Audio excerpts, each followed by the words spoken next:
مرحبا جوارا انگو سلاف هم خیر هاتن قنالا پرتوک حزب ایرو از بحثا باجاری خو بکم باجاری کو از جدایک بومه و لگل ویجی بحثا دیروکا و بحثا چند نویسکارن باجاری خو بکم هم شهری خو بکم کو پینوسا خو لهبری خستنه و راهشتنه بکردی نویساندنه او باجاری کو دی از بحثا و بکم وەک ئەم بێژن جامێرێکی بناوێ مەلا مەحموودێ بازدی ژێ دەرباس بووە لێ gelek xebat kirine bi hevkarekî em bêjin konsolê Rusyayê çarê Rus Alexander Jaba bi navê kulliyata Jaba kulliyateke li ser xebatên kurdolojiye ango ser Kurdî gelek xebat kirine ku bi rêka wan xebatan îro bingehek ji bo kurdolojiyê jî hatiye avakirin beşekvên halim zanîngeha Mêrdînê Artukliyê daye ji wer hanîne helbet ez ê bêm ser vê lê beriya wê ez bi Kurtî behsa bajarê xwe bikim bajarê ku ez lê ji dayîk bûme bajarê Erzeromê em bêjin bajarekî Bakurê Kurdistanê û li herêma Serhedê ye heta em karin bêjin serheda jor zêde behsa dîrokê nakim lê helbet nasnameya bajêr gelek mühim e ji ber ku Erzerum yek ji bajarên qedîm ên Kurdistanê ye niha gelek gotegot û tiştên henin li ser medyayê ku derbarê Erzeromê de bi rastî gelek kes haya wan jê tune ku Erzerum bajarekî Kurdan e bajarekî Kurdistanê ye ji ber vê gelek tiştên ele tewş dibêjin lê helbet ez bala xwe nadim wan ew jî ji ber cahiliyê ye yani ji ber nezanînê qesta min ne ku tiştekî wiha piçûk bibînim ne yani ew cahiliya ku nizanin bi rastî hay jê tunene nexwendine ji ber vê yani ne ferqê da ninin ku yani Erzurum gelo bajarekî Kurdan e an nîne lê divê em bizanibin ku Erzerum yek ji bajarên Kurdistanê ye gelek çavkanî jî hene di vê meselê de yani ji vir 100 sal berê hema hûn biçin 100 sal berê hûn ê bibînin ku Erzerum yek ji wan bajarên mühîm wek navendeke hem ji bo xebatên Kurdî Kurdistanê û hem jî ji bo xebatên bijin çalakiyên siyasî jî yani ji vir 100 sal berê serhildana Şêx Saîd wek em bêjin Mîralayê Cibranê Xalîd Bek ev tev xebatên wan em bêjin civînên wan ango bi rêxistin kirîn her tiştê xwe falan em bêjin giştî li Erzurumê dikin û ez dixwazim vê xebata xwe jî wek em bêjin bi navê antolojiya nivîskarên Erzurumê diyarî ruhê şehîdên serhildana Şêx Saîd bikim taybet ruhê Şêx Saîd Efendî û rêhevalên wî yên Sêdarê û tevahî şehîdin em bêjin Kurd û Kurdistanê ji bo wan tevan ez vê xebatê diyarî dikim helbet gelek gotegot û tiştenin ser vê meselê lê divê nasnameya bajarên xwe meriv bizanibe yani wexta ku nexşa Kurdistanê da berxwe hûn bizanibin ku Erzerum jî yek ji wan bajaran e wekî bi qewlê Mam Celal divê heta Kurdek hebe Kerkûk şarê bajarê Kurdistanê ye heman tişt bo Erzurumê jî wisa ye heta Kurdek hebe Erzerum bajarekî Kurdistanê ye yani ji ber wê gotegotên wiha ele tewş û tiştên wiha ji kerema xwe dayînin aliyekî ji xwe ser Erzurumê dê vîdyoyekî taybet ser dîrokê yani bi hawayekî nasnameya bajarê Erzurumê amade dikim ji ber ku niha hêj hewcez gelek xebatan xwendinan bikim û pişta xebata xwe amade bikim herî dawî berhemeke dîsan mühîm wek çavkaniyek ji bo nasnameya Erzurumê çap bû bi wergera Temûrê Xelîl bi navê rêwîtiya Puşkin ber bi Erzurumê hûn zanin Puşkin yek ji navdartirîn wê karekî cîhanî ye yê Rûsyê lê dunyayê de ji gelekî hatiye nasîn rêwîtiyeke wî li Erzurumê heye ji Qersê vatê li wir behsa Kurdan dike Kurdên êzidî taybet dike yani ev jî ji bo nasnama bajêr wek çavkaniyeke em dikarin binirxînin bi Kurd û kurmancî min xwest ez serî da vê bêjim lê mesela min îro çi ye mijara min li ser antolojiya nivîskarên Erzeromê ye ne hewce bêjim yên Kurdî fehm bikin yani ji xwe wê fehm dikin niha li vir dibe ku serî da hin kes bibêjin ma çi hewce ye yani bi tiştên wiha herêmî ji xwe edebiyata Kurdî bi giştî em behsê bikin bes e rast e lê جالیه کی واجی نخیر یعنی دوی çawa ku dünya ku îrem tê da ne dünyaya em bijin global mezin em dinêrin ku welatan dewletan yani kêm netewe an jî neteweyên wek me bê dewlet dixwazin yani xwe rêve bibin ne wisa û ev xwe rêvebirin jî bi hawayekî xwe serî otonomî eyalet an em bijin konfederasyon falan yani gelek em bijin awayên rêvebirînê hene îja ji ber ku dibê meriv perçin wiha biçûk bike ku bi rehatî bikaribe bi rêve bibe û problem û pirsgirêkan çareser bike yani ev siyasetê de xaleka mühim e ji ber ku min beşa siyasetê jî xwendiye kêm zêde divê meseleyê da jî hin agahiyê me hene ji de edebiyatê da jî niha ji bo nasnameya bajaran navçeyan û heta gundan û carna herêman û ji bo welatan em bêjin tiştên mühim hene yani ev de qada edebiyatê da qada hunerê da em bêjin ango siyasetê da zanistê da û gelek beşên din da îca taybet mesela me ser edebiyatê ye ser edebiyata Kurdî ye ji ber wê min jî xwest ez li ser nasnameya yani perçeyek ji nasnameya bajarê min e ev nivîskarên ji bajarê min hemşehriyê min min xwest ez wiha xebatekê li ser vê çê bikim ji ber çi ji ber ku yani meriv di piçûktiya xwe da bi rastî jî meriv li pê îdolan e yani pê kesên em bêjin wek îkon ji xwe re yên em bêjin di hin qada da em bêjin serkeftî bûne mirovên wiha meriv dixwaze wan binase û ango bide ser şopa wan li dû wan biçe ev gelek mühim e îja ji bo ku em behsa Kurdan dikin behsa Kurdîtiyê dikin behsa edebiyatê dikin hewceyê Kurdan da ji bo Kurdî jî kes û kesayetên wiha hebin îja taybet edebiyat ji ber ku edebiyat bi rastî jî bi Kurd û Kurmancî edebiyat nasnameyê ava dike bi nasnameyê re jî netewebûnê neteweyê ava dike neteweyê saz dike ango ji ber wê edebiyat gelek mühim e niha ez ê ji we re îro di dor vê em bêjin mijarê çarçoveya em bêjin nivîskar edebiyatê da behsa çend nivîskarên ji Erzeromê bikim ji vir çima ev mesela em bêjin mühim e ji ber ku a herî mühim bi rastî li vir rewşenbîrî ye ango kesên entelektûelin yên civakê ji ber ku ew bîr û nasîna yango ji bîrê qesta me hafizaya civakê ye yani qalema nivîskar wê hafizayê wê bîrê dinivîsine ku em ji bîr nekin yani em hayşe hev çê dibin yani wêje yani edebiyat em karin bêjin deng û behsa civakê ye çand ziman ax û armanc têda berxwedêrî û têkoşîne yani têkoşîna wê neteweyê ku bi sedan bi sedîn salan e ango bi sedan salan e ango hezar salan e çendîn hezar sal em bêjin ev hafizayek heye ya hewceya ev hafizaya bête tomarkirin ku em ew qutbûnek di naberê de çênebe îja bi rêka wêjeyê ev tişta têde gotin rêjeya devkî û a nivîskî helbet em behsa ya nivîskî dikin li vir yani şahidiya pêşerojê dike bi Kurd û Kurmancî em dikarin vanê bibêjin îja roja ku min dest bi xwendina Kurdî kiriye her ku ez li pê nivîskarên pê nivîskarên ku hemşerî bajariyên xwe hemşeriyên xwe ketime yani gelo vê xopana Erzeromê da û di navçeya min da û di gundê min da û dorhêla min da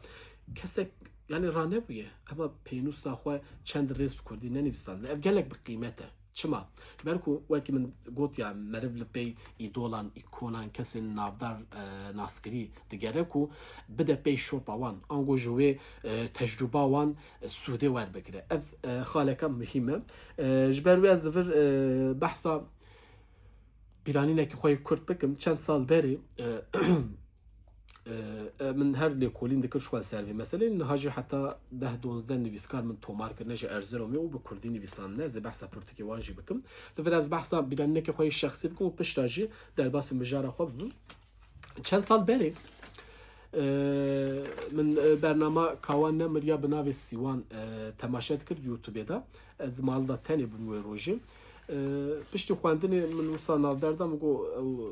نویسکار درد کتم برنامه مگو از تماشا بکم که و هفته جی میوانه کیه چا میره که وسا تمن مزن بچکی قلا و تجه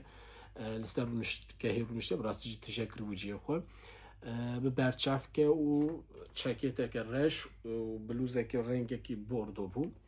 وها هلبت دست بکره کوان نمر دور و درش داخلی بحث که دور راحت هات گوت جبن جاي شقشقي قند الشراخي ازو صمم يعني حتى المطبخ اشخاني بوم رفرف هاتم من چندین جاران ویدیو گرت استری دیسا من گوداری کر يعني مگو قالوا راسته بحثا قندي كو شوراخ قندي ما قرق زعما جيراني هبن يعني وقال لك زياده جي ام بيجن ناسو دوست هبن ام قندي شوراخ يبن جاي شقشقي ام همش واش بن جاي شقشقي ناف چات چتا ارزرومي از قال لك كلا جانب وقال لك كيف خوش بوم شاد بوم كو ج قندي من وقت قندي خواز ده حسبين مش خواز ماموستا فوزي özmen رحمة خودي لبه مخابن صالة شوي مر رحمت كر ونها قورا وجي لقنده مخابن من ناس نكر يعني من چند سال برياري سر مديا ناس كر برتقالي وقت خوان فلان لي بشتا نسيب نبو ام روبرو هفدو ببينن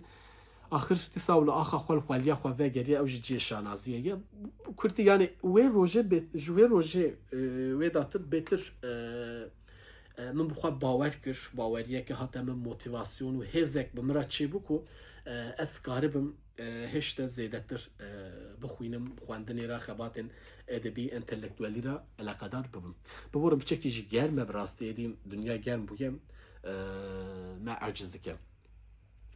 وها افتشتك مرات شبو بشتا مقول كا اسشما في اللي كلنا خا برفره نكم و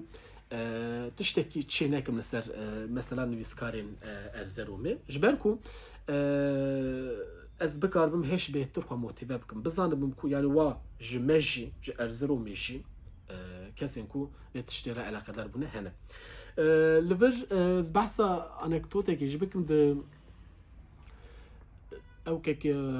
ناوی پودکست که اینان اروگلو نویسکاری که میجوان خودیه و شانخانه پالید ده پودکست که خود بحثا مثلا نویسکاران هرمی جیوان دکرد گو چما نویسکار بهتر جه عالی معامج عالی میردینه هرما آمده میردینه وان درایه چما سرحده نویسکار در ناکمن فلان پیرا هن آرگومان جد گوتم براستی كتا سري مش يعني معقول بجي دقو يعني جبالكم سرحدي بيترج جوات وجماعتا زف حزدكم يعني الشاف كوم دبن حتى درنگ الشافي هر دنگ بيجي و چروك بيجي براستي جي شوا دنگ بيجي بيتر چاندا مجن كودن سرحدية يعني بيتر جلور دنگ دايا وشوا وسايجي يعني راسته هلبت جالك سدمين بيه هنا للسدمة هل مهم أوي كو ولاتك الصارة سقم ليه هلبت جبيب دولة بونو بيت درفتيان درفتا وكوان بيجن قاربن زمان خو پروردتن دولتك تن دزگه تنن جواك بهواي كيجي داگر كري خود خوازه بپاريزه هلبت اف جواك جيانك ايزوله بخواراتينه دوي جياني دا دسا جواك دوي خوالسر بيان بهيله هلبت او ستاره مجي دنگ بيجي بويه چروك بيجي بويه جبر ويجي يعني دما والا وقت والا تنه چه نبیه کو بهتر بالا خدانه بيجي سر دنگ بيجو چروك بيجو چاندا دفکی پیش کتیه يعني هلبت گلک سدم دنجينه بس افجوان سدمان يكم جان بيجن من خصص وها چارچوبه كيج مثلا دیروکا ارزرومی و پشتهن انکتودن خو بحثا و مثلا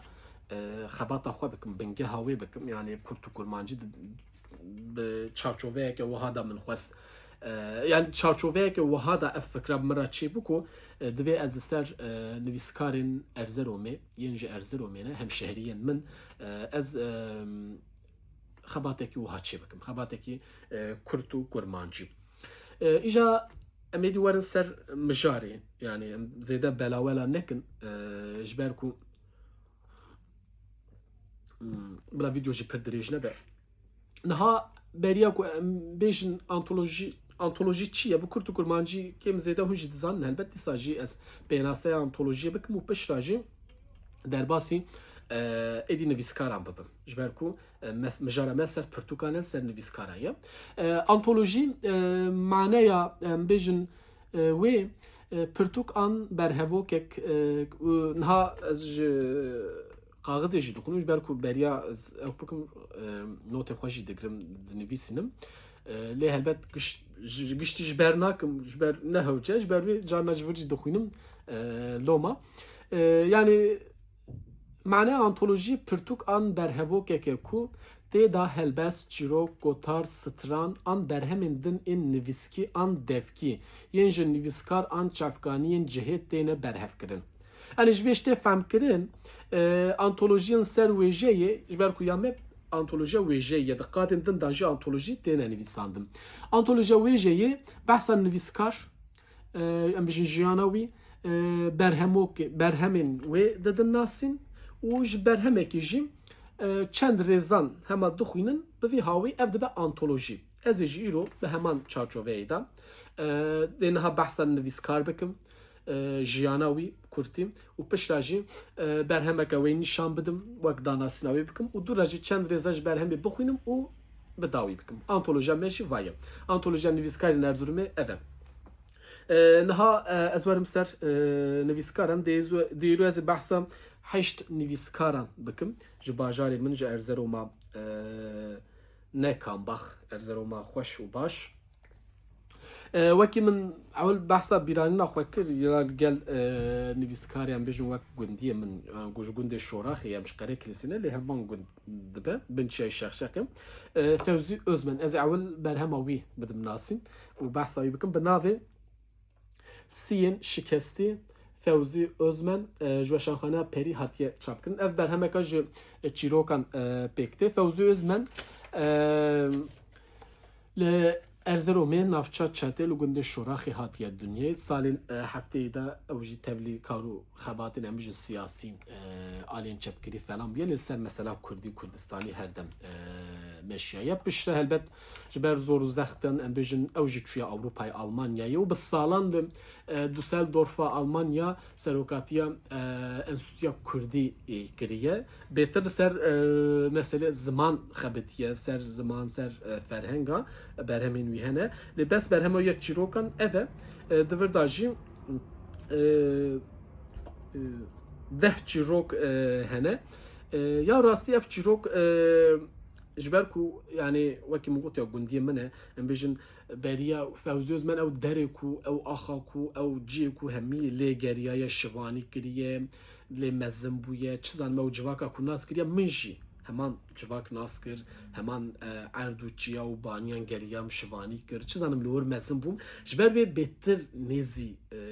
xwe min dît yani ji ber ku nav û nasnavî û mijarê ku di Pirtûkê de jî behsê kirine çîrokan de jî gelekî wan em bêjin nêzîkin nav jî bûyer jî tiştên tê de qewimîne jî ji ber wê ev jî wekî me got me berhema wê ye ji deh çîrokan pêkte weşanên Perî çîrokên ne pir dirêjin çîrokên wiha kurtin û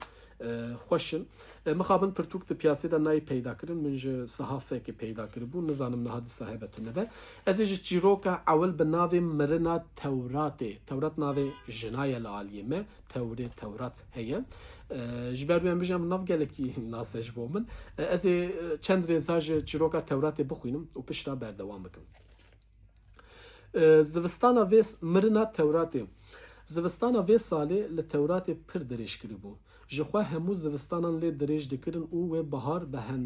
bi bendan dikişan her tim digot bixêr îsal jî bihar bihata belkî reşebaya min bi biharê re siviktir bibe lê zivistana îsalî tiştekî din bû ew ne tenê bû ducan bû li aliyekî reşebayê li aliyê din ducan bûna wê ew lawas kiribû taqet lê nemabû mal sar û ard û tune bû hele mala kirîvê eşref carinan ku yek sepet sergîn nedaba wan evên wê zivistanê hemû ji serman bimiryane Elîcanê Têral jî nediçû ji çolê bi pişt êzing nedanîn tenê ku lêyê xwe xwar dikir destê xwe dida paş pişta xwe û bi kincên xwe yên qetiyayî tî û birçî di nav gunda wek sûtan وەک سوتاڵان digeriyan di 24 saetan de tenê carekî xwarin dixwar bi lîşiva miriyan arvanê wan jî tune nebû. Di hefteyê de carekî rojên pênşemiyan çend nanên hişk, hinek toraqa tisî û carinan jî sawar û zadên din bi dest diketin. Şîva miriyan têra çar canan nedikir. Zarok hûr, zarok birçî, zarok tezî û pêxwaz bûn. Pozê Elîcanê teral nedişewitiya. Tewrat jî nexweş û ducan. Niha ew reşebeya dest û peyên wê nebûya wê biçûba ji cîranan re kar bikire. Li hêv biwejanda gore çê bikire. Qet ne carînan zarok jî digirtin ji wê mala te'rî û bi rewa derdiket. Diçû malên cîranan. Li malên cîranan hinekê hewa digirt û xwe germ dikirin. Zarokên jî zikên xwe bi kutan têr dikirin. Bi rastî kutên amojina porsor, navê porsor, ji yên dinan pir sortir û xweşiktir bûn. Wê ti caran kut nedişewitandin. Ev ji berhema siyên şikestî ji çîroka mirina Tewratê bûn. Nivîskarê ewil Fewzî Özmen, nivîskarê duyem nivîskareke jin ji Erzeromê bi na Aynur Aras, romana wê ya dawî Berf û Berf. Aynur Aras jî ev berhema bi îmze sala çûyî hatibû Stenbolê di gotûbêjek jî çêbû. Min li wir rastî nas kir, beriya wî min nizanibû ji Erzeromê ye. Ew Aynur Aras ji Erzeromê ji navçeya Qereyazê ji gundê Mele Osman hatiye dinê. Ew ji nod û sisiyan vir datir wan hal Swêdê dijî lê tê welat diçe. Ev berhema wê ya sêyem e, berê vê jî romanek û berhemeka helbesta nivîsandiye Aynur Arasê. Aynur Aras jî li vir taybetiyeke Aynur Arasê jî birarziya Ahmet Aras e. Niha ez ê behsa Ahmet Aras bikim ji xwe hûn nas dikim. Niha ez ji vir jî çend hevokan bixwînim û pişta derbas bikim ji romana Berf û Berf. Demsala berf tarî û zivistanê ji ber mirov hêdîtir di ajorê dirêjtir xeder ti rê firta qehweya xwe ya dayiyê firt kir qapût kum û lepkên xwe tev girê da. Ji kafeteryayê derket berî li erebê siwar be cigareyek pê xist hulma wê a zivistanê bi tevê duyê cigarê wekî boriya febrîqeyekî dixan bi ser wê û bejna wê da werdikir. Lê erebê siwar bû musîka di guh da bû girê da erebê deng nerm eyar kir berê xwe da bajarê xwe pir bêriya zarokên xwe kiribû. Lê ya xweş ewên sibê bihatane û ew jî sibê ji vala bû wê serê sibê rabûye ji wan ra xwarinên wan jî hez dikir çêkire. Xizmên wê nebûn. Ev jî ji romana Aynur Aras, nivîskara ji Erzurumê. A duyem ev bû. Nivîskarê sisêyan bi navê Ahmet Aras berhema wî ya Evdalê Zeynikê şaîrê Kurdan yê efsane ji Nûbiharê çapbûye. Biborin ya Aynur Arasê ji weşanxaneya JJ'yê çapbûye. Ahmet Aras ev jî ji Erzurumê ji navçeya Qereyazê gundê Mele Osman wekî me got apê Aynur Arasê ye. Sala 1944 da hatiye dinê û gelek xebatên wî dinê jî hene weke ker û kulîlk siyabend û xecê ev Evdalê Zeynikê û falan. Niha Ahmet Aras mixabin sala çûyî wî jî rehmet kir. Heta ne sala çûyî hê salek jî nebûye. Çend mehberê rehmet kir. Rehma Xwedê lê be. Bi rastî kesekî navdar bû Ahmet Aras. Yani kêm zêde her kesek nas dike cemaeta Kurdî nas dike. û gelek xebat kirine yani çi di qada siyasetê û çi qada nivîs edebiyatê da jî û taybet ser em bêjin dengbêjiyê ser destan û efsaneyên Kurdî wekî me behsa ker û kulîlkê siyabend û xecê jî kir ser vê qadê folklorê bêtirxebitiye û ev wek berhem nivîsîne û dane çap kirin. Wek em bêjin ev jî ya Evdalê Zeynikê ev berhema çapa sêyan e bi rastî berhemeka muhîm e ser jiyan û em bêjin dengbêjiya Evdalê Zeynikê wek hûn zanin Evdalê Zeynikê wek gotiye şaîrê Kurda yê efsane bi rastî jî wisa ye. Wiha çend rêzan jî ez ji vir bixwînim. Beşa yekan ez çawa lê geriyam. ez çawa lê geriyam di dema biçûktiya min da di şevên zivistanan da gundî di odên malmezinên gunda kom dibûn li dengbêj, çîrokbêj û bilûrvanan guhdarî dikirin. Di wan civînan da hemû çîrokbêj û dengbêjan qala Evdalê Zeynikê dikirin. Min jî bi heves wan guhdarî dikir. Kilamên Evdalê Zeynikê yên ku zibêtê Emo distira bilûra Mihemedê Lûvîjen û gotinên çîrokbêjên dinê hela hê di bîra min dane. Lê wana bi awayekî usa qala Evdal dikir ji meriv wetirê Evdal 1000 sal berê hatiye dunyayê û çûye. Meriv digo qeywî di zemanê Hûd û Dêwan da di zemanê padîşahên periyan da jiyana xwe derbas kiriye. Ango ew tiştên ku di derheqê wî da dihatin gotin ew bi xwe wekî efsaneyan bûn. Paşê ku ez çûm ciyên dûr û derekê min dît ku li wan deran ji mîna hêla me qala Evdal tê kirin. Bi pirsa Kurd her çi ciyên ku Kurd lê hebûn efsaneyên li ser navê Evdal jî dihatin gotin. Yani li vir Ahmet Aras lêkolîna xwe ku li ser şaîrê em bijin ango dengbêj yani dengbêj jî helbet bi hawayekî şaîrî ye helbestkarî ye yê efsaneyê Evdalê Zeynikê dike ew ji hêla herêma wanê ye serhedî ye ji xwe dîsan vê dibêjin bi rastî xebateke zor hêja ye yani tenê ne ku ez behsa hemşeriyê xwe dikim mêlawî dikim helbet mêlawî jî dikim ruhê wî pak ruhê wî pak e ji xwe giyanê wî pak e careke din rehma Xwedê li Evdalê li Ahmet Aras be evas a çaram berhemeka helbestan bi navê Dîroka Belek Mihemed Sîbkan ji weşanxaneyan name hatiye çap kirin. Ev berhema wî ya ewla helbesta ye. Mihemed Sîbkan jî dîsa ji Erzeromê ji navça Tatosê tekman ango Tatosê ji gundê İnceliyê ye. Unha ew jî li Stenbolê dijî hêj ciwan e nivîskarekî me hêja min ser vê berhemê ji xwe nivîsek jî nivîsandû bi bela kiribû. Mamoste Mihemed niha jî nivîskariya xwe berdewam dike û dê romanek wî çap bide hêj ne diyare tarîxa çapê dîroka çapê dê demekî nêz da romana wî jî çap bibe berhemeka helbesta ye.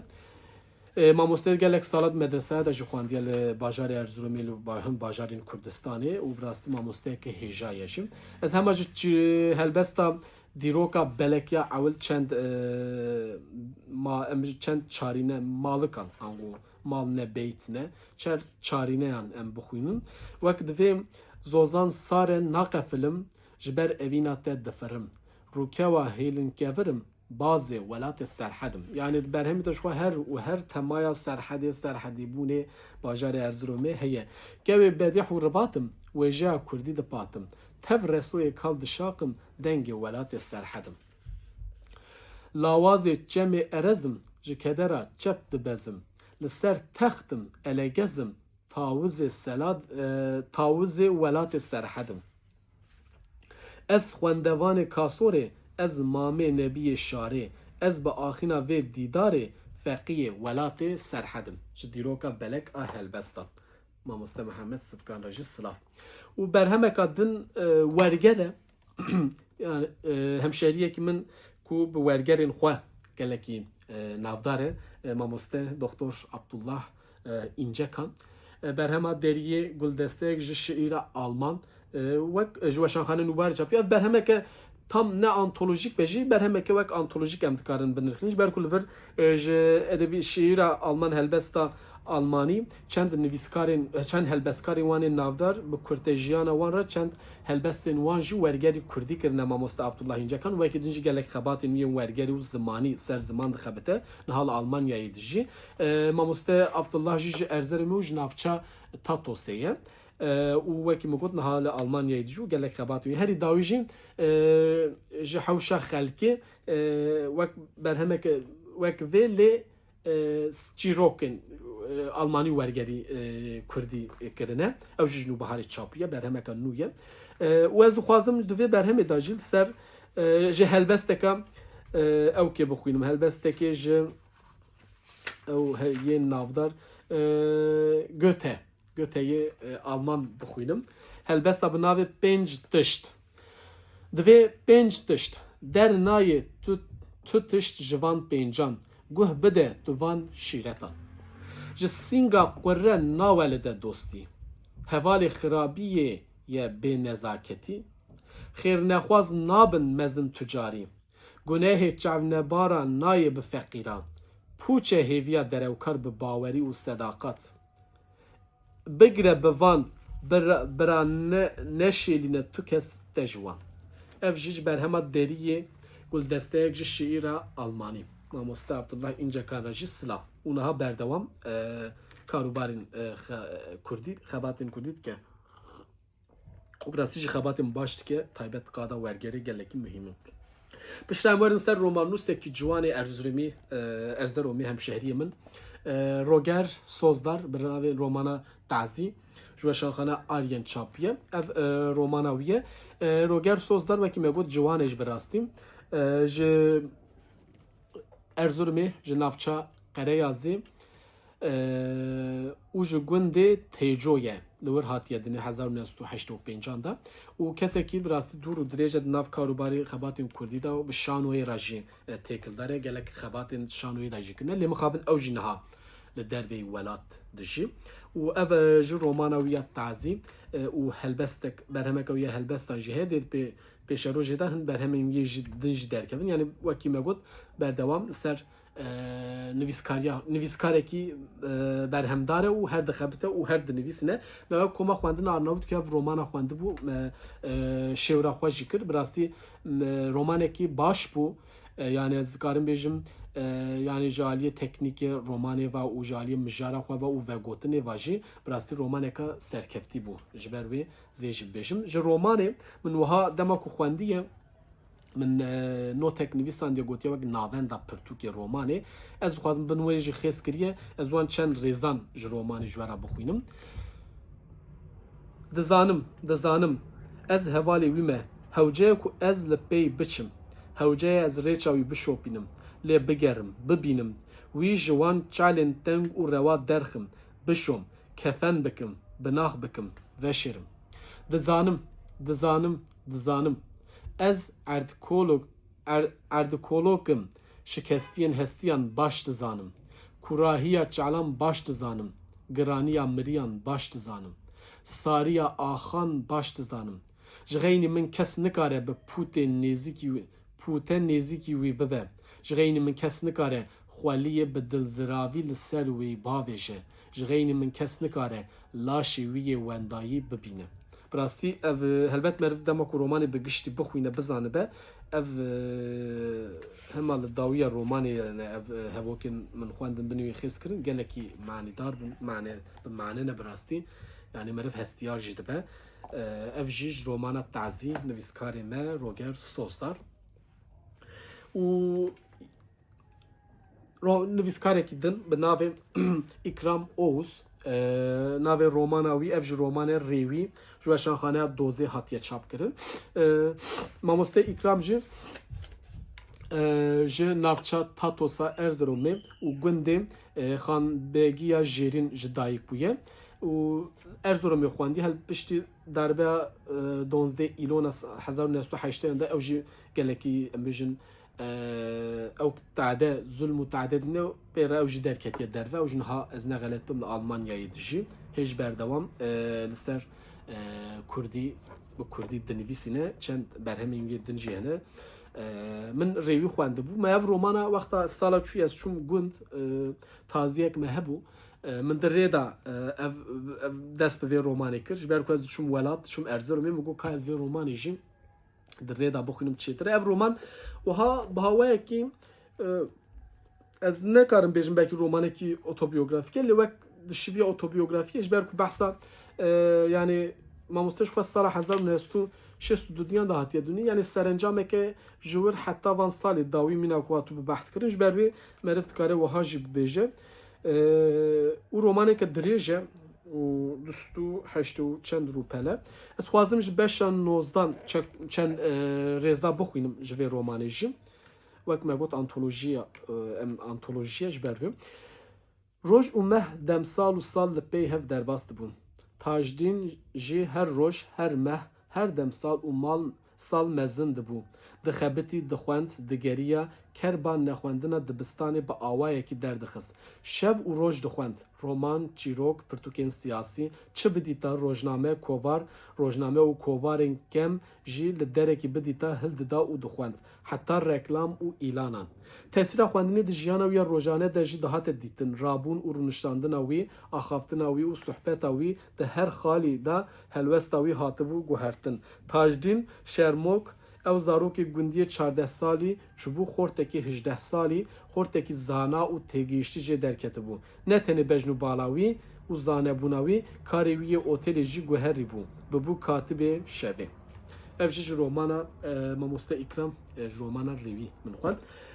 Pirtûka dawî, nivîskarê dawî jî Abdurrahman Elçek nivîskar û pirtûka wî bi navê Şîva Miryan, ev jî çîrokeke ji weşanxana Nûbiharê hatiye çapkirin. Mamoste Abdurrahman jî dîsan ji navçat Tatos'a Erzurumê ye. Wekî me got ji 1, 2, 3, 4 nivîskar ji 8 nivîskaran 4 ji navçat Tatosê ne. Tatos. Bi rastî Tatos di vê alî de ji navçê din bêtir em bêjin jê nivîskar kesên hunermend stan bêj derketine. Wekî me got Mamoste Abdurrahman ji navça Tatosê 1979 da hatiye dinê. û ji bilî Şîva Miryan dîsa berhemeka wî ye bi navê Neban, ew jî çîrok, ew jî Nûbiharê na ew jî lîsê çapûye biborin. Niha navê Şîva Miryan balkeşe ne wisa yani gelek deverên Kurdistanê belkî hep laliyê me ev gelekî heye. Şîva Miryan rojên pênşemê ber bi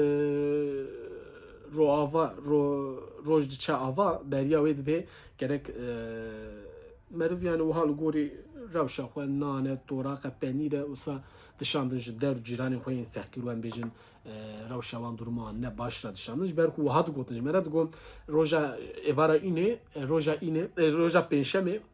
wek êvara înê jî tê te gotin em bêjin mirî ji gorê radibin ser mezela disekinin û li malê xwe dinêrin ka hela zarokên me malên me Şîva Miryan yani Şîva me didin an nedin wiha wexta ku meriv nede wisa hustî xwar dibin û diçin gorê falan çîrokeke wisa ji dihate gotin tê bîra min min jî gelek caran dayîka min wisa hin carna tişt dikirin paşla min em zarok bûn digot bibe zan mala kewkê. Şîva Miryan jî ez çend rêza bixwînim û pişta jî em berdewam bikin. Deriyê salonê hê dîka ve dikim diçim xwe didim rexê kanepeyê û bi melûl li ber sifreyekî têr û tijî rûdinê. Gava kevçiya xwe li binê tasa xwe dixim li ber serê min dengek ji nav cih û nivînan berz dibe. Keçê her dem îşev êvara înê ye Şîva Miryan derxînin. Keliya ku dibînim nerme goşt û kelepûra bi salan dirêje ser tasekî û bi ber bi miriyekî goran diçe. Şabûnek di kurahiya dilê min da xwe dide der û êdî fehm dikim ka misto dê çawa aşt bibe û dev ji min berde. Ev jî ji Şîva Miryan bû. Niha bi Kurd û Kurmancî min behsa em bêjin antolojiya an û qesta min xebata ku min xwestî bi vî hawî bû. Wek encam ez karim bibêjim me besta min ji vê xebatê ew bû ku bi rastî jî divê Kurdên Erzeromê bizanin ji me jî çend kes hene wekî min serî da got pênûsa xwe li Hibrê xistiye û wêje rahiştine wêjeyê û çend gotin li kelama Kurdî zêde kirine û hêj de jî zêde dikin. Ji ber ku Erzurum wekî me behsa Mele Mehmûd kir bi rastî bawayekî dîrokî ez li ser vê migo ez dixebitim ez ê çê bikim lê çend gotinan derbarê Mele Mehmûd Bazidî û Alexander Jaba ku konsolê Rus li Erzurumê ye. Erzurum di dîrokê da jî bajarekî navendî bûye yani. Her demê konsolxaneyên welatên lê bûne taybet yên Rusyayê. Ji ber ku nêzik e jî helbet û lê gelek xebat kirine. Yani em bêjin taybetî Rusan ser Kurdan pir xebat kirin. Yani beriya Sovyetê jî gelek xebatên wan hene kulliyata Jaba hêj bi temamî nehatiye. Me neaniye mexabin. Ji ber ku bi rastî jî yani xebatên ku Alexander Jaba û Mele Mehmûdê Bazidî kirine ez karim bêjim ku Kurdî ji mirinê xilas kiriye. Yani ji nû va jîn kirine. Ji ber ku gelek xebat ber tunebûnê û windabûnê bû lê bi xebata Mele Mehmûdê Bazidî li Erzeromê ma navend Erzeromê. Erzerom bajarekî navendî ye. ji bo kar û bar û xebatên Kurdî de her serdemê de ji ber wê bira Kurd jî ji vê xebatê biçekî bizanibin û perçeyekî ji nasnama Erzeromê ji nasnama wî ya Kurdî Kurdistanî perçeyekî wê nas bikin yani ev tişta ku min wiha behsê kir perçeyek ji nasnameya bajarê Erzeromê ye. Ji bilî van em bêjin her du kesayetan dîsa me behsa em bêjin hereketa azadî an got wekî Partiya Azadiya ku îstiqlalê duê serdemê de hatiye avakirin li Erzeromê Mîralayê Cibran Xalid Bey Yusuf Bek Şeyx Saîd yani her Şeyx Saîd her çi qas paloyî be jî yani jiyana wî her tiştî wî li em bêjin Erzeromê ye û wekî din ji bo kesên ku biçekî daha Erzeromê nas bikin taybet ev fermana reformên rojhilatî şark islahat fermanî 1925 bila bixwînin bi Tirkî heye ji her derî hûn dikarin bibînin û hay ji wê hebin ku bizanibin ku dewletê bi hawayekî hûrgilî çawa ser Erzeromê xebitiye û nasnama wê ji Kurdbûnê em bêjin Kurd bike Kurdbûna Erzeromê ji ber wê gelekî mühim e. Yani pirsa min ji bila ev de yani çima îro divê halî daye Erzurum. Yani hûn jî ser vê biçekî dibê merak bikin û bixwînin. û herî dawî jî ser navê Erzeromê niha ez Erzerum bikartînim. Hin kes Erzurum, hin kes Erzîrom û çendîn telaffuzên din hene lê bêtir Erzurum û Erzerum tê bikaranîn. Di berheman da di pirtûkan de jî bêtir Erzurum dura Erzurum tê bikaranîn. Ez Erzeromê wek tercih dikim. Lê bi çi hawayê hûn bikarbînin jî ne xelet e. Yani ji ber ku xelet şaşî nîne yani bijin bi hawayê çendîn awayên cuda bête bikaranîn navê Erzeromê. Lê helbet em wek Erzeromî wek hemşehriyê min em dikarin ser vê meselê münaqeşe bikin û belkî li ser navekî li hev bikin ji bo min ne pirsgirêke ji bo we jî û lê di medyayê de bêtir van salên dawî Erzerom tê bikaranîn. Lê Erzurum jî tê bikaranîn. Ser vê meselê de helbet em wek hemşehrî werin em şer bikin, münaqeşe bikin û yekî hil bijêrin. Bi vî hawî min xwest ez bi Kurd û Kurmancî behsa antolojiya nivîskarên Erzeromê bikim û çendîn berheman jî nîşanî we bidim û pêşniyar bikim ku divê tenê Erzeromî ne her kesê ku Kurdî dixwîne ser edebiyata Kurdî bi Kurdî re eleqedar e hewciya van berheman bixwîne û ji ber ku ev perçeyeke edebiyata Kurdî ne yani wê jî bizanibin û ji bîr nekin ji kerema xwe bibin abone kanala Pirtûk Hezê beacibînin û şîroveyên xwe yani şîroveyên qesta min rex nedibe gotinek dibe an got pêşniyarek nirxandin û zanînê xwe jî binivîsînin û bi derdorê xwe re jî parve bikin kanalê bi vî hawî li xwe baş binêrin lê ji bîr nekin bi Kurdî bixwînin.